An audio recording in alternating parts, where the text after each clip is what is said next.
I'm Dr. Sam Cannon from the Department of English and Foreign Languages here at Louisiana State University, Shreveport. So today we're going to talk about comics because that's my specialty. I have the opportunity to read comic books all day and then teach classes about them and come up with interesting things to say about them. So it's a pretty great job. So one way that comics make meaning is a process called closure. All right. And this process is how our brains take different images that may or may not even go together and words and then create something new out of them. Our brains are fantastic at making meaning. So I'm going to give you all a little situation here.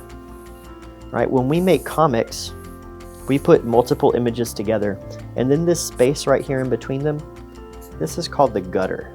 That's where the magic happens in comic books, because this is where we get to jump into the story and make meaning and come up with ideas between the two different images.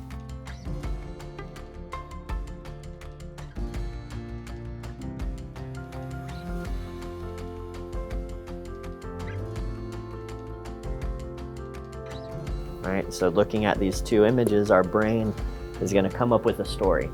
Maybe that poor little cockroach got crunched in the house. This house doesn't even have to be the same house. This could be a different house down the street. It could be a whole different day. So we really don't know the relationship between these two except in our own minds. And that's where we get to make up how the story goes. When I study comic books, video games, or literature, it also gives me a chance to confront and deal with some of life's really big questions. Things like loss, love, politics, beauty, all of those transcendental issues or existential questions that we all have to deal with at some point. Through studying literature and art in general, we have the opportunity to see the world from another person's perspective and to understand someone else's story. At the same time, it can give us the skills to create our own story and find a way to find our own place in the world. So I'm going to ask you to visualize an image, something that gives you peace and joy. Now we want to simplify that image to something we can manage to draw.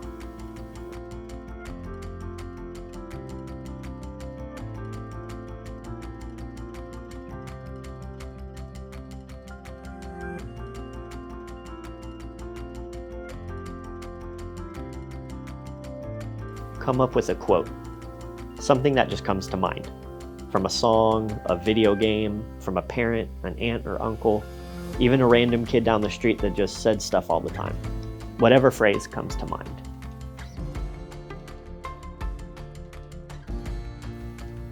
Now that we've combined our drawings and our quotes, we've transformed them into our own original comics.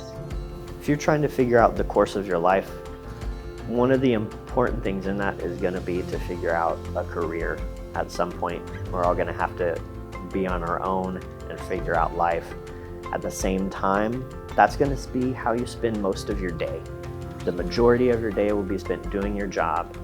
And if you find something that you love and you know you love it, there is a way for you to be able to engage in that and make a meaningful and productive career out of it.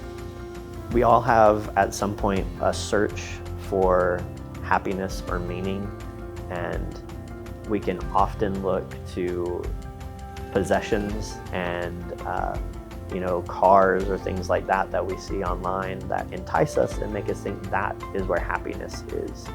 I think that if we sit back and we really question what thing that we do that really makes us happy and gives us meaning, that's the place that we should pursue.